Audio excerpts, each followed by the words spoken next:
On fait ça un peu au pif. Voilà. Sur le dessus aussi. Remonter un peu comme ça.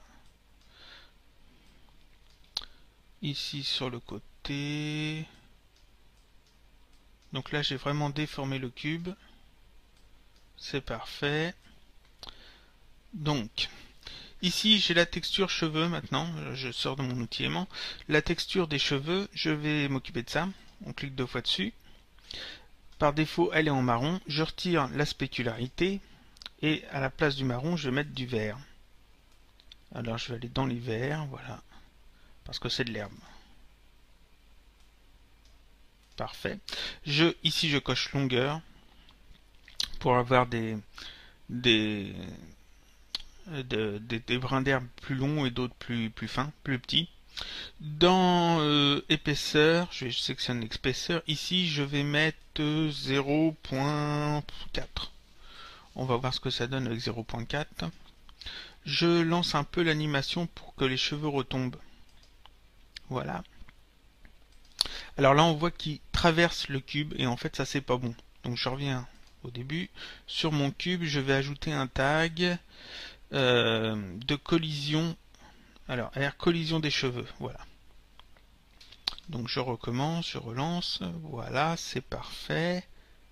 Je m'arrête là, je lance un rendu. Voyons ce que ça donne. C'est déjà pas trop mal. Les cheveux ça va pas. Donc je reprends ma texture. Ici je vais ajouter frisé. Voilà.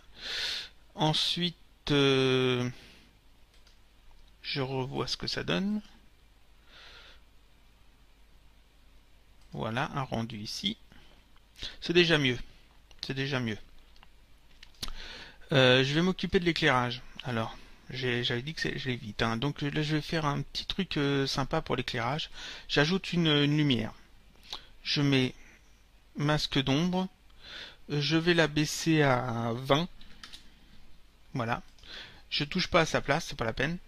Je vais dans MoGraph, je fais objet cloneur. Je mets la lumière dans l'objet cloneur.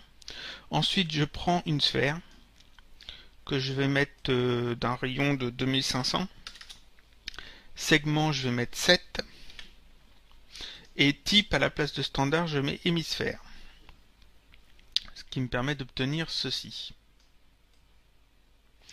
Je la rends invisible cette sphère. Donc je coche ici en rouge et ici. Ensuite, je vais dans l'objet cloneur. À la place de mode linéaire, je mets mode objet. Et je mets la sphère ici dans le champ objet. Et là, on voit que toutes les lumières ont été clonées sur les points de ma sphère. Donc, je reviens sur mon objet. Voilà. Je lance un rendu. Normalement, j'ai un éclairage qui est pas trop mal. C'est pas trop mal. Je vais ajouter, alors, dans les paramètres de rendu, je vais ajouter l'illumination globale. Alors, je vais bien montrer où c'est. Effet, illumination globale, voilà. Ici, cache des radiances, je mets à basse.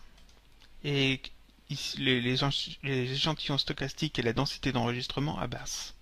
Ça permet d'accélérer un peu le rendu. Ensuite, ici, dans Effet, j'ajoute aussi j'ajoute l'occlusion en blanche. Voilà. Ça permet d'ajouter des ombres un peu mieux. Donc, couleur, ici, à la place de noir, je vais mettre du gris, parce que on veut pas de noir. Ça sert à rien de mettre du noir noir, vaut mieux avoir du gris. Donc un petit zoom dessus, un petit rendu.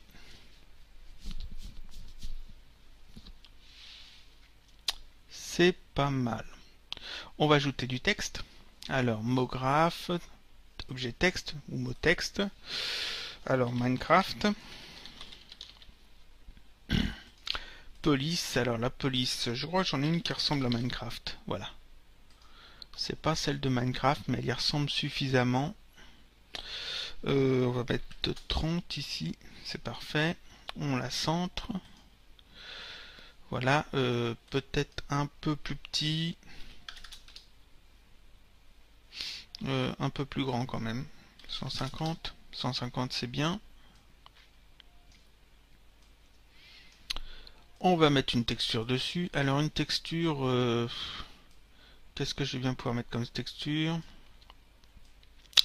Un dégradé. Donc je retire, non je laisse sécurité. Dans couleur, je vais choisir comme texture un dégradé. Voilà. Je clique sur dégradé. Dégradé vertical, alors 2DV. Ici, on va mettre du vert. Parce que dans Minecraft, le sol c'est vert. Et ici, du bleu parce que le ciel c'est bleu. Un bleu ciel, c'est parfait. Je vais les rapprocher à peu près au milieu. Voilà. Je vais placer ça sur mon texte. Je sélectionne ici le tag que j'ai mis sur le texte et à la place de UVW, je choisis planaire. Voilà, planaire. Ensuite, je sélectionne donc mon texte et mon tag ici et je vais sur cette icône. Là, on a un petit rectangle qui apparaît, qui correspond en fait au plaquage de la texture. Et je vais m'arranger pour qu'il corresponde à peu près à mon objet. Donc je vais le mettre à peu près à ce niveau-là. Je vais le réduire en hauteur. Voilà, et je vais l'allonger. Bon, ce ne serait pas obligé de l'allonger parce que la texture va se répéter, mais autant faire les choses bien. Voilà. Je repasse en mode objet. On va lancer un petit rendu pour voir ce que ça donne. Alors c'est pas trop pour une animation, c'est plutôt pour une image, par exemple un fond d'écran. Alors c'est un peu sombre peut-être, donc je vais peut-être augmenter un peu la lumière. Je vais mettre 23, là il faut y aller doucement parce que il y a quand même un paquet de sources de lumière qui ont été clonées avec l'objet cloneur. Donc on va faire ça comme ça.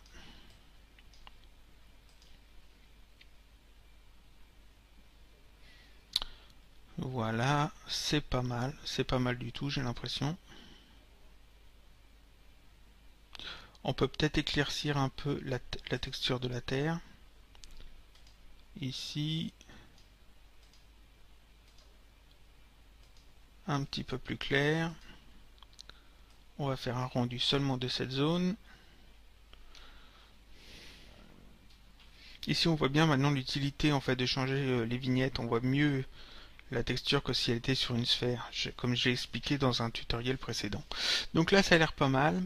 Je pourrais même, si je voulais, par exemple, je duplique mon objet texte, je vais mettre une autre texture dessus basique. Cet objet texte par exemple, je pourrais mettre ce que je veux. Et puis aller le placer par exemple sur mon bloc. Comme ça, en le diminuant. J'essaie de le placer correctement. Voilà. Alors ça pourrait être un logo, ça pourrait être n'importe quoi. Normalement, ça devrait être pas trop mal. Donc là, j'ai mon Minecraft, j'ai mon bloc de terre, j'ai l'herbe, et là je pourrais mettre un logo ou n'importe quoi. Donc c'est pas mal. Je fais un rendu complet de l'image. Et voilà. Ça rend pas mal. Oui. Alors là-bas, il y a le fond que j'aime pas, c'est trop foncé. Donc le petit truc pour changer ça, c'est d'ajouter un arrière-plan. Je mets ma texture sur mon arrière-plan, je mets ma même texture sur le sol. Sur le sol, j'ajoute un tag rendu. Et dans le tag rendu, je coche composition avec le fond. Et là, normalement, j'ai plus le petit fond qui s'estompe vers le noir. J'ai un fond uni. C'est parfait. Donc voilà, ça c'était un petit tutoriel rapide sur Minecraft, comment faire un bloc de terre façon Minecraft dans Cinema 4D en lui donnant un petit look réaliste. A bientôt pour un prochain tutoriel.